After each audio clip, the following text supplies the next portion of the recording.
Good morning. Thank you all for coming. And today we are here to announce something that actually has been something we wanted to do since we assumed this job as administration. And thanks to our partners at CFE, we actually are able to create the city's first consumer financial protection initiative. And this initiative has a lot of meat and potatoes behind it, including a very strong and well-recognized, powerful leader. And so we're going to tell you about all of that, but I want to mention that this is a big step for the City of Albuquerque. Legally, from that perspective, our city has never done this before. And I think for our citizens and all that we're going through, this is a very, very important way to stick up in many ways for everyone in our city from all walks of life in a lot of different ways. So fundamentally, too, we know that our city for decades, if not longer, we've had poverty at the heart of many of our challenges. And we know that we've got to continue building an economy that works for everyone. But when you think about the residents that are here and the cycle of intergenerational poverty, we've got to understand why that is. And the connection between that and consumer protection efforts is really about the fact that, unfortunately, all too often, our residents are in many ways preyed upon. And that action actually reinforces that cycle of intergenerational poverty. That's what we're trying to put a stop to, or at least make a dent in with this initiative. So one of the systematic challenges that we see is that our city, in many ways, overall, despite the efforts of a lot of the people behind me and a lot of good lawyers, they do not have adequate consumer financial protection. This has been a challenge in New Mexico and certainly a challenge in Albuquerque. And that really means that we lose money as a society to fraud. And this goes back to even some of the work we did in the auditor's office. It goes back to work that Karen, who we'll introduce in a minute, has done at the AG's office. Fraud, whether it comes on an individual basis in terms of imposters and schemes and scams, or it's things like wage theft. It's basically, taking money from employees who have earned that money sort of under the guise of, you didn't show up you weren't here for whatever day, but not paying the rest of the 5 days of paycheck that they earned. That is all too common in our economy, and it's something this office is going to work on. Of course, relatedly, predatory debt, the notion of predatory lending, we see the proliferation of Tio Rico everywhere, all across strip malls in our city. Whether those loans in some cases are used for the right purposes is one thing, but at the end of the day, the interest rates are so high, they are literally draining money, either for a good reason or a not so good reason. They are literally pulling money out of the low income economy in our city. And also this, of course, means families dealing with credit ratings and access to services that come with a credit rating. How do you repair that? How do you defend your credit rating? We used to talk about, even when I was a legislator, in fact, we worked on this bill together, when people would apply for a job and credit rating would be checked right away and you'd automatically be disqualified before you even got an interview. These are areas where we have to give people the chance to be able to get the kind of employment, the kind of services they need, despite the fact that they might have been taken advantage of by someone that led to their credit rating being harmed. So I'm going to take a quick pause and introduce some folks, then share some more thoughts and hand it over to our guests from Cities for Financial Empowerment. So with me is Karen Myers, who is the new director of this initiative. And Karen has an extensive background. We're going to hear from a little bit, but let's give Karen a round of applause for re-upping the consumer financial protection. Our city attorney really wanted to be here. He is passionate about this. Steve Aguilar also goes by Esteban Aguilar. He is at the DOJ hearing right now for our APD department. But I do want to emphasize this is an issue he's very passionate about, and we literally had to tell him to stay in court because he really wanted to come over here and celebrate this, which I know he's worked very hard on, as well as his team. We have a lot of folks from our legal team who are all part of this. We also have Jonathan Mintz, who is the president and CEO of Cities for Financial Empowerment. We're going to hear from him shortly, as well as Kant Desai. Did I get that right? Over there. So we'll hear from them in just a minute, but I wanted to pause and mention these folks and also share that This team that you see is hopefully going to try and fill as many gaps as we can to deal with the challenges that I mentioned earlier. And this initiative is about developing a system for intake and screening for consumer complaints, and about business practices and how we can correct those business practices, or at least highlight them as best that we can. And that's why we are so glad to be joined by a lot of advocates that work on this too. So this is a big issue around equality, especially EQ&M and Transgender Resource Center. It's also an issue for the United Way when it comes to wage issues. Also an issue for Westcor, who's training some of our entrepreneurs. This is also an issue for Prosperity Works, who deals with payday lending. And we have representatives from all these groups with us here, even our Center for Law and Poverty and Legal Aid, and even some of our consumer protection lawyers who are here too. They are going to be joining with us in all sorts of ways to try and fill these gaps.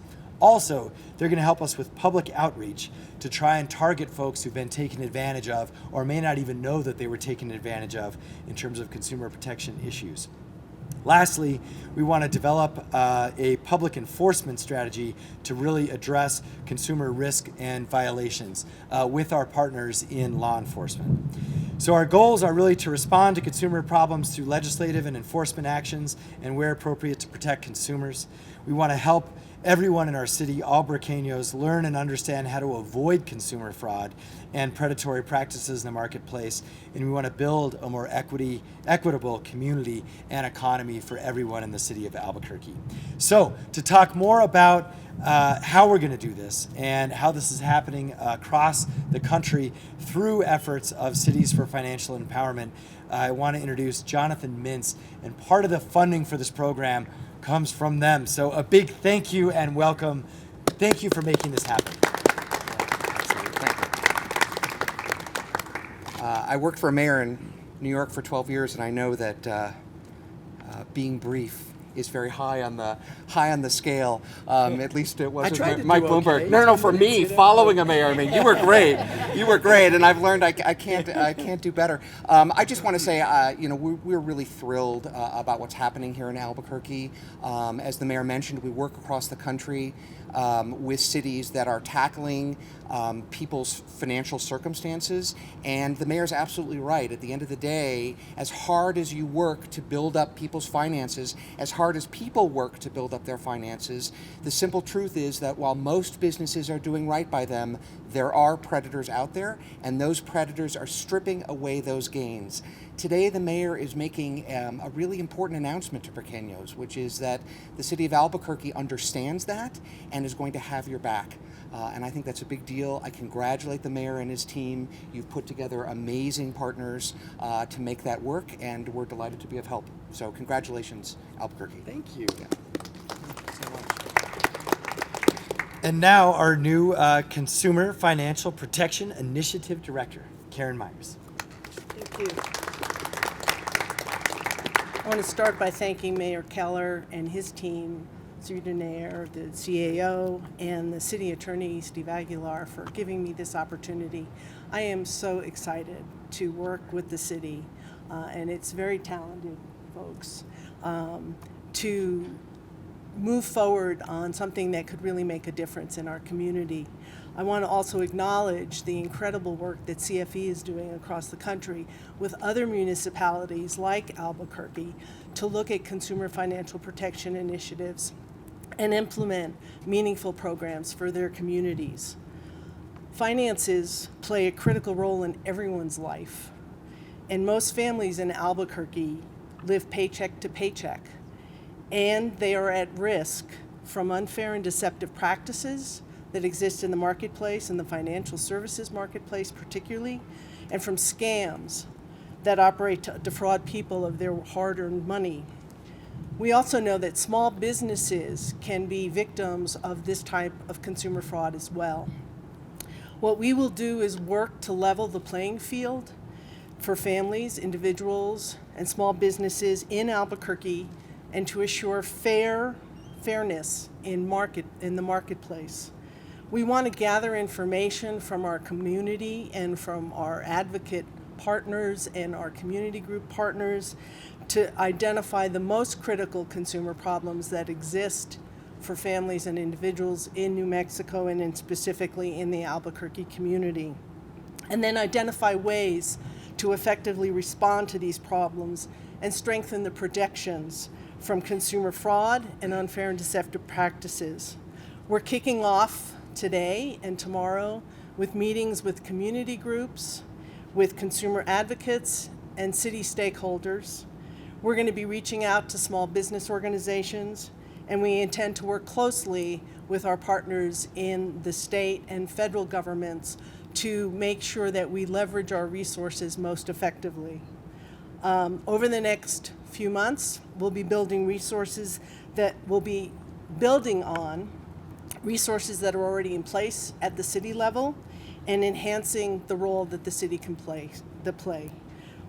Like other places, Albuquerque wants to make a difference and work at the local level because that's where we can reach people in our community most effectively to make sure that consumers avoid consumer fraud and risk.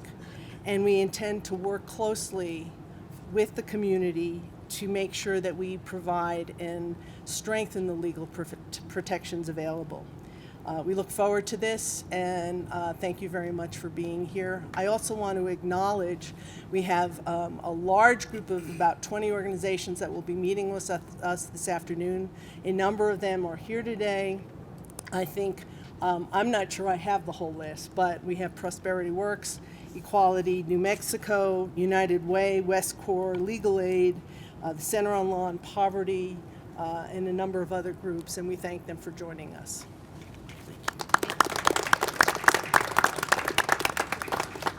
Okay, so I think with that, I just want to remind everyone that this is the third leg of the stool we are building to try and really drive equity throughout everything that we do.